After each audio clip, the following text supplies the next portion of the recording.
Assalamualaikum warahmatullahi taala wabarakatuh. Apa kabar sahabat online? Pada kesempatan kali ini saya akan menjelaskan tentang orang yang mati tenggelam. Sebagaimana kita ketahui bahwa akhir-akhir ini di media sosial atau di media pertelevisian itu lagi heboh-hebohnya tentang Eril, putranya Gubernur Jawa Barat, yaitu Kang Emil. Dia mati di salah satu sungai yang ada di Swiss. Beliau insya Allah akan digolongkan orang-orang yang mati syahid di akhirat. Karena menurut Rasulullah Shallallahu Alaihi Wasallam, orang yang mati syahid itu ada tiga orang. Ada tiga golongan yang dikategorikan mati dalam keadaan mati syahid. Ada orang mati syahid itu karena peperangan. Itu syahid dunia akhirat. Kemudian siapa yang termasuk syahid di dunia akhirat? Yaitu orang yang mati syahid. Mati syahid di medan perang. Ikut perang kemudian meninggal. Maka dia akan digolongkan orang yang syahid di dunia dan akhirat. Itu yang pertama. Jadi ada tiga macam. Saya ulangi. Ada tiga macam golongan atau kategori orang yang meninggal dalam keadaan syahid. Ada syahid di dunia akhirat. Dia dikatakan syahid di dunia akhirat apabila dia ikut perang dengan tentunya memerangi orang-orang di luar Islam ya. Kalau perang sesama Islam itu tidak dikategorikan syahid, tapi memerangi musuh-musuh Islam. Kemudian orang itu dikategorikan mati syahid, dia tidak wajib dimandikan, maka dikebumikan, dikubur bersama baju-bajunya yang bersimbah darah. Tidak usah tidak usah dimandikan, langsung dikubur saja, karena itu bajunya akan menjadi saksi nanti di akhirat kelak. Itu mati dunia akhirat, syahid dunia akhirat. Kemudian ada orang yang mati dunia, syahid di dunia. Syahid di dunia itu artinya yang kedua itu digolongkan syahid yang di dunia saja. Artinya mereka ikut medan perang, tapi ikut perangnya bukan karena menolong Islam, bukan menolong agama, tapi karena ingin mendapatkan ghanimah, ingin mendapatkan harta rampasan, ingin mendapatkan budak, ingin mendapatkan dan lain sebagainya. Artinya dia ada tujuan tertentu, bukan karena Allah. Maka itu disebut syahid di dunia. Maka hukumnya tetap orang yang seperti itu tetap dimandikan seperti bagaimana orang yang mati pada biasanya. Kemudian golongan yang ketiga itu adalah orang yang mati syahid di akhirat.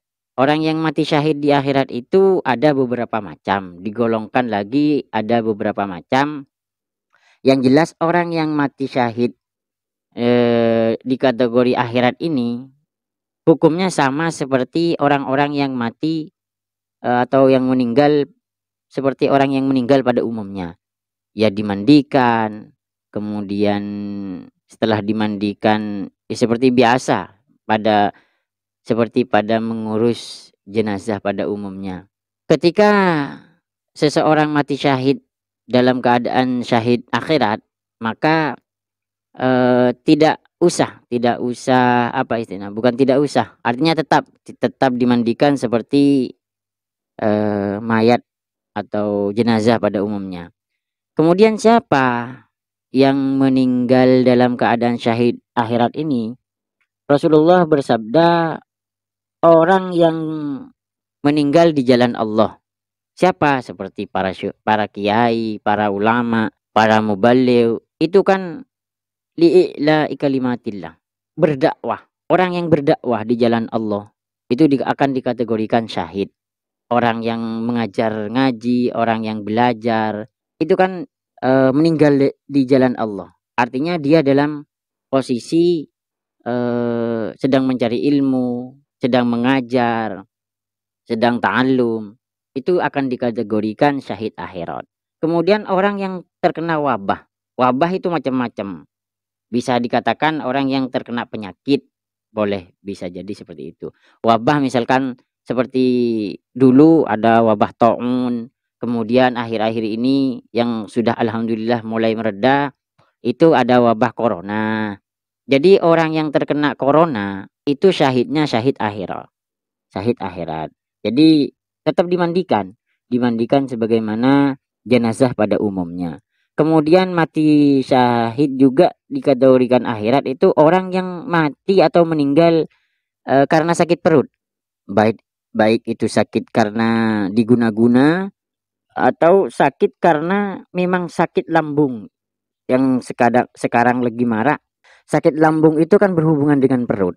Maka orang yang sakit perut atau sakit lambung itu dikategorikan syahid fil akhirah. Tetap dimandikan sebagaimana pada jenazah pada umumnya. Kemudian yang berikutnya adalah termasuk orang yang syahid fil akhirah adalah orang yang meninggal dalam posisi tenggelam atau dalam keadaan tenggelam. Sebagaimana hebohnya sekarang di media sosial, di YouTube, kemudian di televisi dan lain sebagainya, itu adalah meninggalnya Eril ya. Eril putranya Gubernur Jawa Barat Ridwan Kamil.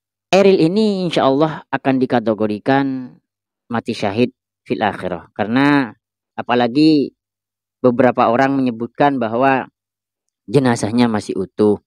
Kemudian bau harum, jasadnya mengeluarkan bau harum. Ini adalah salah satu tanda bahwa beliau adalah husnul khotimah. Insya Allah mati syahid di jalan Allah. Karena mati dalam keadaan tenggelam.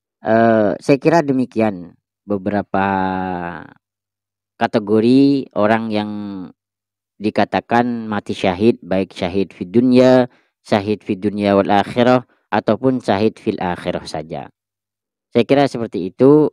Tapi pesan saya terhadap orang-orang yang memiliki putra atau putri yang meninggal dalam keadaan syahid fil akhirah, insya Allah Allah akan memberikan derajat yang lebih tinggi. Intinya sabar, kuat, dan terus jalani hidup ini sebagaimana jalannya atau sebagaimana yang diridhai Allah Subhanahu wa taala. Insyaallah bagi orang-orang yang bersabar akan diangkat derajatnya di sisi Allah Subhanahu wa taala. Saya kira demikian terkait dengan 3 hal tentang mati syahid. Saya akhiri. Wassalamualaikum warahmatullahi taala wabarakatuh.